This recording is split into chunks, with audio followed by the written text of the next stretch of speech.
बिहार में लोकसभा चुनाव के बाद और आगामी विधानसभा चुनाव से पहले कुशवाहा पॉलिटिक्स एक बार फिर से अपने चरम पर है। पर ऐसा क्या हुआ, जानेंगे इस वीडियो में। नमस्कार, मेरा नाम है अमरदीप और आप देख रहे हैं NL9 न्यूज़। एनडीए के प्रमुख नेता उपेंद्र कुशवाहा को भारतीय जनता पार्टी राज्यसभा भेजने की तैयारी में है। बीजेपी के प्रदेश अध्यक्ष और डिप्टी सीएम सम्राट चौधरी ने मंगलवार को घोषणा की कि उपेंद्र कुशवाहा को राज्यसभा भेजा जाएगा। बीजेपी सांसद विवेक ठाकुर और आरजेडी की मीसा भारती के इस्तीफे से राज्यसभा की 2 सीटें खाली हुई हैं, जिन पर आगामी दिनों में उपचुनाव होने हैं। बीजेपी की योजना के अनुसार उपेंद्र कुशवाहा को विवेक ठाकुर के इस्तीफे से खाली हुई सीट पर भेजा जाएगा। वहीं जेडीयू अपना उम्मीदवार मीसा भारती की खाली सीट पर उतारेगी। लोकसभा चुनाव 2024 में काराकाट सीट से उपेंद्र कुशवाहा को हार का सामना करना पड़ा था, लेकिन अब उन्हें राज्यसभा भेजकर मनाया जा रहा है। हालांकि कहा तो ये भी जा रहा है कि अगले साल जो बिहार में विधानसभा चुनाव होने हैं, उस पर एनडीए और महागठबंधन की कुशवाहा जाति पर नज़र है।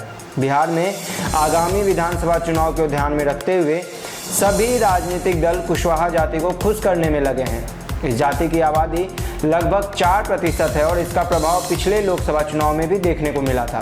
बीजेपी, जेडीयू और आरजेडी सभी दल इस जाति को साधने के लिए प्रयासरत कर रहे हैं, यानी अपना पूरा बेस्ट दे रहे हैं ताकि इस जाति के ऊपर अपना प्रभाव डाल सके। बात करें तो पिछले लोकसभा चुनाव में कुशवाहा फैक्टर का प्रभाव हुआ था और लोकसभा के वोट सियासत पर अगर ध्यान दे दें तो लोकसभा चुनाव 2024 के नतीजों में कुशवाहा फैक्टर बहुत निर्णायक साबित हुआ था।